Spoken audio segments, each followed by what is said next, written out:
A point on power, an excerpt from The Mark and the Market. Part 3. If power needs consensus through contentious arguments, then it is not power, it is a facade held together by feudalistic ideals. Power does not fluctuate between ideals, nor is it bound to any particular socio-political agenda. Power is. This is the full statement without caveats. If power has to coerce others, it is not power.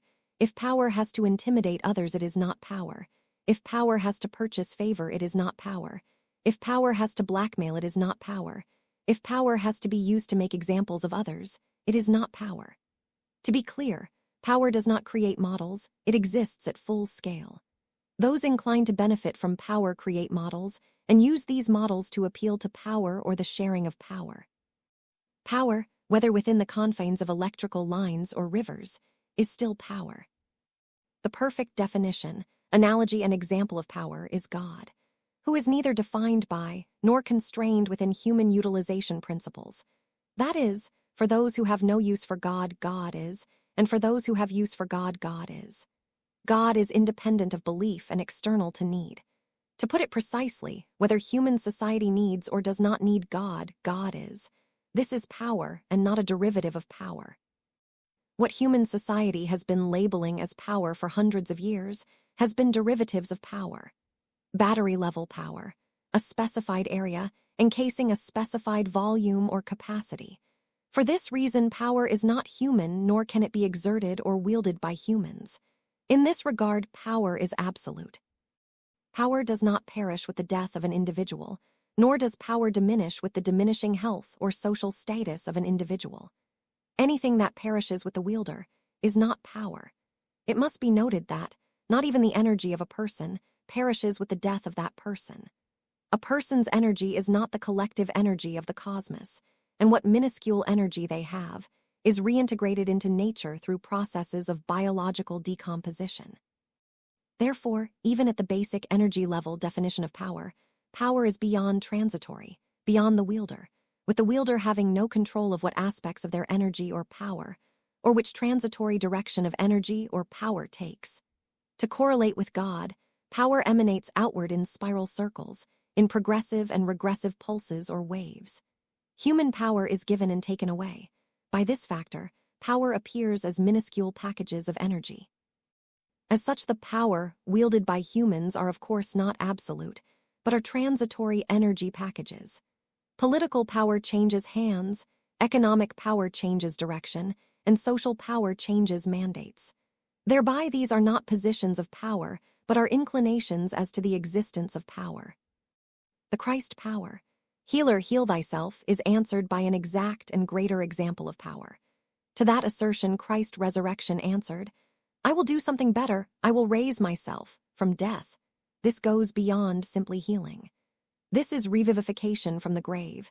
This breaks the earthly illusion of power and places the heavenly or cosmological power within the conceptual psyche of humans and dialogues of society. It is a mirror, reflecting and comparing both the true image of power and the illusion of power. Power to stop, reverse, and exist outside of time is not comparative with power that exists inside of time. Thereby, human power is intrinsically bound within time and thereby measurement, while absolute power exists outside of time and is immeasurable. This helps to put the illusion of power and oppression in time frames and context.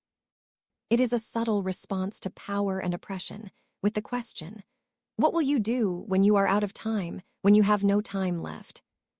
The modern socio-political construct of power must be met with the question, does force push or pull, or is force and power equivalent?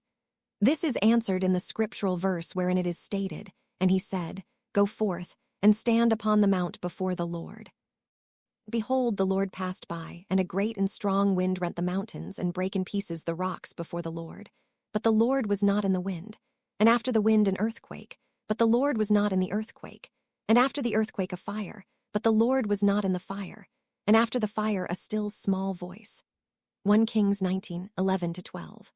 All the events were forceful and marked the existence of power, but the presence of power was within a still small voice. Taken at a psychosocial level, this still small voice is internal. It is internal restraint, self-regulation, and the regulation of emotions. This is power. Power over oneself brings this point back to the first few assertions of this chapter. Power is not represented by coercive force, nor is it represented by the ability to destroy, nor is it represented by the ability to oppress. Power is epitomized by understanding that while all these can be done with force, the refusal to exert force that is coercion, by the force of will, by applying stillness, and a still small voice has more power than brutalism. If power was about strength and force, Tai Chi as a martial art would not exist. Tai Chi testifies that the force, strength, and power of another can be used to defeat them, thereby making power dominance structure arbitrary, illogical, and futuristic. Ultimately, human power is a facade hiding weakness, and human society is based on varying degrees of weakness. Emotional regulation leads to the regulation of varying behaviors. Addictions and vices are controlled by those who are capable of self-regulation. One who cannot control their vices, perversion, and addictions are not powerful. One may argue that such individuals are so weak that perversion, objects, feelings, vices, and addictions control them, which in effect makes these things stronger than them and the master of them. Power at the human scale requires self-mastery. Thank for listening. Share and leave a comments. Visit www.Diadem-Media Publishing House.com for books, articles, and discussions on various topics. I know that you will enjoy and be entertained. You can contact me at Diadem-Media Publishing House Inc. @gmail.com. I will respond to comments. I will even